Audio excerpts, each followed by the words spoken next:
This is the Not So Korean podcast. I am Jason Verney.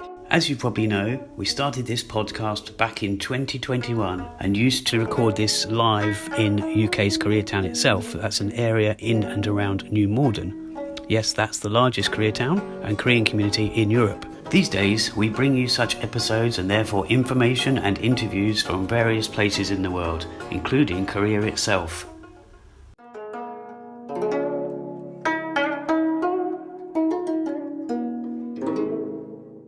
This is the Not So Korean podcast, and I am Jason Verney. This is really one of those not so long Korean podcast episodes which we started not so long ago, and I really wanted to put this episode out because there's some things that are happening which are pretty exciting for me, and you can call this perhaps one of these on the fly episodes. And although I'm not actually physically moving, it is my penultimate full day in Thailand, and I do feel like I'm moving because I'm literally getting stuff sorted out to go to another country. And that country, well, there's two countries. I will mention the main one, and that is Korea. And you might, by the way, you might be able to hear traffic. I'm in my recording space where I've been staying, but it's Thailand. You're going to hear traffic perhaps, and I'm trying to do this as quickly as possible. So what's happened is I've actually been putting together an episode relating to this Korean trip that I'm making, and it's the shortest time between Korean trips I've done before, having left in December. But I'm going to save all that information for another episode. The reason I'm putting this out now is I'm actually really kind of overwhelmed by kind of kindness and how this trip to Korea is shaping up, because I was actually in two minds if to go to Korea, but I'm going via another country, as I might have mentioned, and that country you might know, or you might be able to guess, which the actual area I'm going to also has a heavy Korean aspect to it, and it is somewhere I've been to before. But the reason I'm pretty happy about this is because, as I say, that this particular trip to Korea, I was agonizing, should I go, should I not go? The one thing that was pulling me towards Korea is, of course, well, I say of course, but if you know me and you know some of the causes I support, it's essentially because of the Sewol, the Sewol ferry, the 10-year anniversary. Yes, it would have been 10 years come the 16th of April. But as I say, the reason for doing this there's another reason I'm doing this, is because I promised, or I said that in March, because there was two episodes I think in February. One was an interview with Annie Ko. There's another interview coming with Anna Bondarenko, and she is someone from Busan who runs an art space. I thought those episodes were going to be out in March, and I'm kind of cheating here because I'm recording this sort of the tail end of the Easter weekend, just after that. And I feel guilty that I haven't put that episode out. But the episode before that, which I've been drafting, because I script some of these episodes and some of them I do not, or I partly script them. And the thing is, other Korean related things have been happening to me in Thailand, and I'm not, as I say, I'm going to save this for that episode. But the thing is, I've been adding, and I'm a bit of a perfectionist anyway. And so I haven't really. It's now the start of April, but as I say, I'm going to cheat and call this still March because it's Easter weekend, which in effect is actually March and April. I'm as I say, I'm a bit overwhelmed or elated maybe, and because of kindness of people in Korea. Not just on this trip, but especially this particular trip, because I was in two minds whether to go or not. Of course, that aspect of the Korean, the activism, but also I haven't been to Korea in spring for many years, or it feels like many years. But I wasn't sure, should I go for a month? Should I go for 2? Should I even go for 3? And bearing in mind I wasn't there for that long. I wasn't there that long ago. And I have reached out to a couple of people, and I'm going to do my usual thing as well and, get my accommodation in the normal manner. But there's a few things that are different. I mean, I'm not going to reveal too much in this episode. This is also the first time I'm not going to arrive in Seoul. So this is another big thing that I can tick off this, first time thing, because I love it when I do something relating to Korea for the first time. And somebody I know somebody I met in Thailand, actually, a Korean, who's offering me some accommodation and some sort of gesture. Call it maybe Korean kindness, or call it Korean jong. If you know jong. If you don't know jong, I won't go into it in this episode, but you can maybe look it up. We have spoken about it before in other episodes, that I might be staying in Jeju for 1 week, so I'm really excited about that. Also, there's the Jeonju International Film Festival, and I'm going to attend that for a few days, hopefully. And I want to get this out now, as opposed to keep building on that other episode and not get it finished. And it just gets delayed even more. And although we're not weekly episodes anymore, I was still hoping to get at least, a couple of episodes every month. And if I class this as kind of a very, very late March one, then I can still be on schedule to get 2 out in April. All being well, I'm not going to make a promise right now, but that's the plan.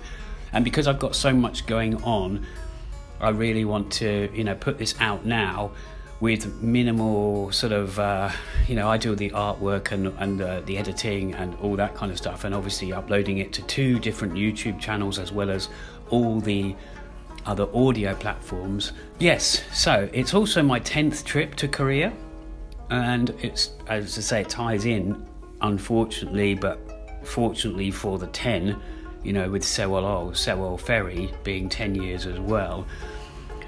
So and the fact, as I mentioned, maybe I'm a bit of a perfectionist. I try to, get an episode fine-tuned. In fact, for that episode that's coming after that, I've even got the artwork ready. I just haven't got the episode fine-tuned and recorded. So that's why. And then following that episode will be the interview with Anna Bondarenko. And just going back to that Korean kindness, and sorry if I'm going all over the place here, but I just wanted to, as I say, I wanted to sort of put this out and as best I can express my excitement and joy.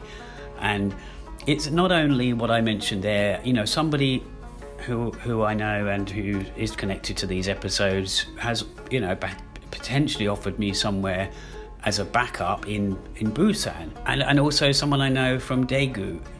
She's given me, these people who are giving me sort of choices and places that I might be able to stay at. And I'm talking about either for free or, at accommodation that they can book that I can't book, that kind of thing. When I first started going to Korea, of course, we always try to do things. Now more than ever, I guess I'm trying to be as frugal as possible. And really, you start making friends and you want to stay with them or ask if they know somewhere that you can stay. And, over the years, this has happened, not so much. I also know that Koreans, maybe not even so much these days, but Koreans often live with their parents till a later age. They might not therefore have the opportunity to offer myself to stay somewhere. And it's just, there's, this particular trip, I thought, well, I'm going to do a month here and then a month there. Then I've got to decide, am I doing a month in Seoul? And it's very difficult to get a nice, decent sized accommodation in Seoul for a good price. Busan, you can probably get a bit more. And that's what I've done in the past. And also you have to remember, if I'm in somewhere like Thailand and I'm going from here, a place that I love, I love the food, and that changes my perspective. Korea, there you go, there's a motorbike or some vehicle going outside. You have to remember that although, I'm mostly vegetarian these days, but I do break that rule. I crave this Thai food unlike the Korean food. And obviously you've got different prices, and also the accommodation I've been paying for in Thailand is, so much more for my money. Yes, Well, it's very hot, but well, I was going to say that's another thing that appeals to me, to go to Korea in the spring. I've been autumn or spring is a very good time to go to Korea, and the autumn aspect and most recently winter has been my sort of most recent trips to Korea. Yeah, once I went in the summer 2017, I believe, and yeah, so these little things that are turning up as I've been, I guess, trying to drag myself away from Thailand and even Vietnam or somewhere like that, where I've got sort of good thing going, and I can still get on with my work and my filmmaking. It's difficult to get excited about going to Korea, but when I'm there, I love it. I was speaking to someone the other day who knows Korea. He's a teacher. He's been a teacher, I believe, in both Korea and Thailand. See, that's another thing that's happened that relates to Korea. And there's someone else I met who randomly met this one woman who I know, who's on Instagram. We're mutual friends, and we both had only a brief meeting with them. And it's kind of these little connections that, these are people I'm meeting in other countries who know Korea. And I've even met a Korean artist here in Thailand that I knew from London. And I'm going to elaborate on some of these subjects and more in that next episode. To come back to myself staying there and people offering, what I thought might be a month here, a month there, might actually be a few days in this particular place I'm arriving. You can put your guesses out there if you want to, try to figure out where that is. Maybe a few days or a week or so in Seoul. It's not going to work out as good value doing a month, but at the same time, then I want to spend a few days in Jeonju, the film festival, hopefully, as I mentioned, hopefully a few in Busan, and now Jeju, which I wasn't even going to put on my list this time because I was there not that long ago. But as I say, I've had this, this kind of offer. I mean, maybe there's a temple stay on the cards. I'm not really sure, but sorry, to backtrack a bit, Seoul is where the sort of main Sewol ferry memorial, or the various things that might be happening will be occurring. There's already been something in Busan which I've missed, which was a lead up to this. It wasn't just Busan, it was elsewhere, but again I will touch on that in the next episode. I'm gonna end this now, but as I say, you might be able to tell or not that I'm quite excited about this. I was umming and ahhing for ages. There are reasons I like to hop to other countries anyway, but I didn't realistically think I will be in Korea this soon. So I'm going to put this episode out there, minimal editing, and hopefully you'll bear with me, bear with the Not So Korean podcast for the next 2 episodes, which will hit your ears, all being well, both in April. Okay, I'm going to leave it there and say goodbye. I hope you're all well, that's what I was going to say, and I'll leave it with those words. 안녕히 계세요.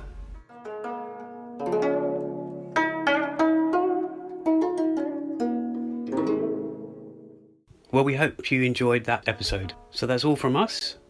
안녕히 계세요.